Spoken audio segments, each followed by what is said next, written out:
I'm gonna let you two talk. Oh, hell no.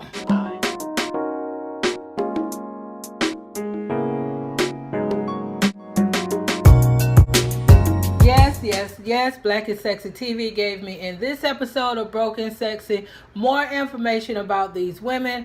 So let's talk about what went on in episode 6, Payday, Broken Sexy. Ty is clearly trying to still find her way, and she is very determined to do that on her own. She doesn't want to ask anybody for help, including Julian, her mom, her ex, even if that means that she has to struggle, and she is definitely struggling. So Ty is trying to, move into an apartment with one of her homies. And it's interesting because she's trying to make all of these money moves, like with one unemployment check in hand, a negative bank account in the hundreds, and a direct deposit that's on the way. So she's trying to make money moves off of that. Now you would think, okay, girl, you're going to need to store a little bit of that, build up a little bit before you try. But no, she's trying to do it now. She gets her unemployment check. It is like half of what it normally is. And so she calls the unemployment office to basically find out what's going on. The unemployment office says, we noticed that you started working, so it's not going to be as much. And she says, well, no, I just had this one day gig for $90, so I don't understand. Let's just do the math. Negative bank balance. $359.88. New balance after her direct deposit that she tried to get the employer to stop so that it wouldn't go against the negative bank balance. Her new balance was $79.86. So that means that Ty's check from her one-day gig had to be in the amount of $439.74. Not the $90 she was trying to convince the unemployment office it was, so that they could give her back or add more money to her check. So needless to say, the dollars didn't add up. She didn't have the funds, no new apartment. So she's headed back to the futon. I wonder if Black and Sexy TV gave this character the name Freddie because she's supposed to remind us of Freddie from a different world. But unlike this Freddie on a different world was a free spirit. This Freddie on Broken Sexy is a freeloader. So they're really quite not the same.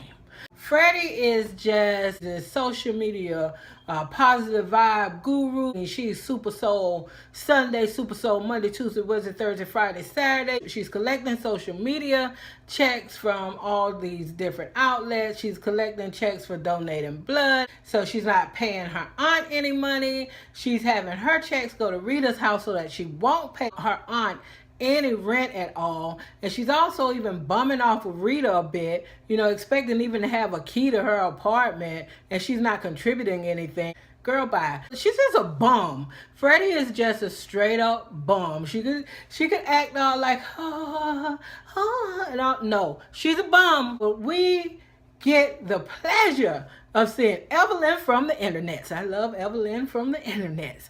And so Evelyn from the internets, her character on this episode basically busts Freddie completely down. She exposes her about her being a fraud, from the fake turn up at the club to the overpriced sage that she's charging her followers. So she just busts her. She exposes her for being a 100% complete fraud. So after that, Freddie leaves the store because she's out. She got these checks, so she's balling. She don't pay anybody any kind of money for rent or buying food. She's not going to do any of that, but she's out shopping. So she sees this is happening.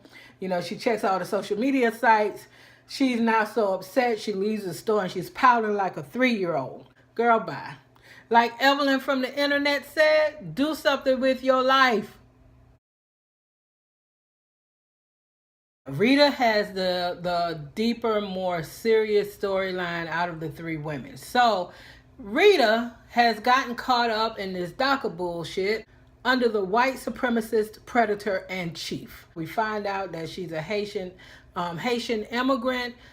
She didn't file her paperwork on time for DACA. With all of the stuff that's now happening, as her sister called it, Trump's America. So she just doesn't know what's going on. part of why she's broke is because she has been paying an attorney in order to work through some of this. She's paid him $1,000. He's now kind of gone ghost on her, so she doesn't really know what's happening. That's why she ends up calling her sister, who she did not want to call. So she called her as a Hail Mary pass, a desperate measure. She clearly did not want to call her sister.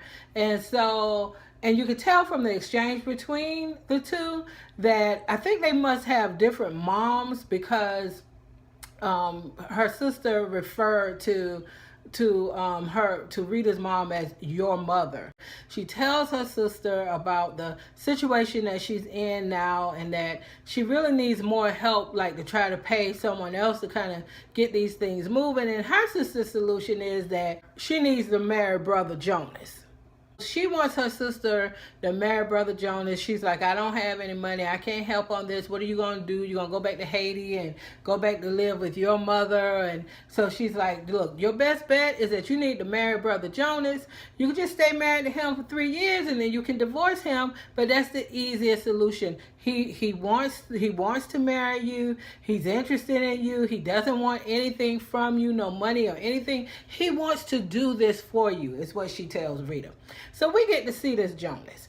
Hell fucking no, okay? Absolutely not. Absolutely not. So this dude gets out of the car. It's just all kinds of wrong. He's just all kinds of wrong. Rita can't marry this dude. I mean, Rita is smart, attractive. She cannot marry Brother Jonas.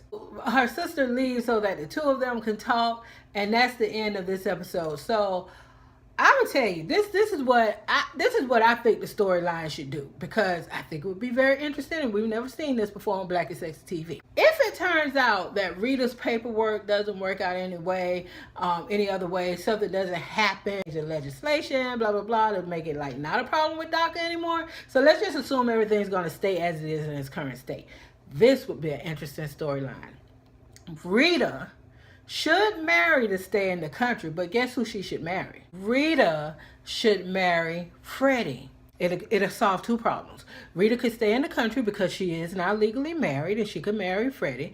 She could stay married to Freddie for 3 years or however long it takes in order for America to regain its sanity from the whole DACA fiasco that is currently going through because of the orange person. It also serves Freddie's need now to do something that is genuine and authentic, and to serve the greater good, to that selfless and not a con artist type move. This is her opportunity to do something that's the we are the world of it all. Rita does get married, but she gets married to Freddie. It serves the purpose. Just saying, y'all, that could work. What do y'all think about that? Thank you, as always, for tuning in to my channel and watching this review. If you're not a subscriber, please subscribe. And until the next time, as always, thank you for allowing me to have my 2 cents.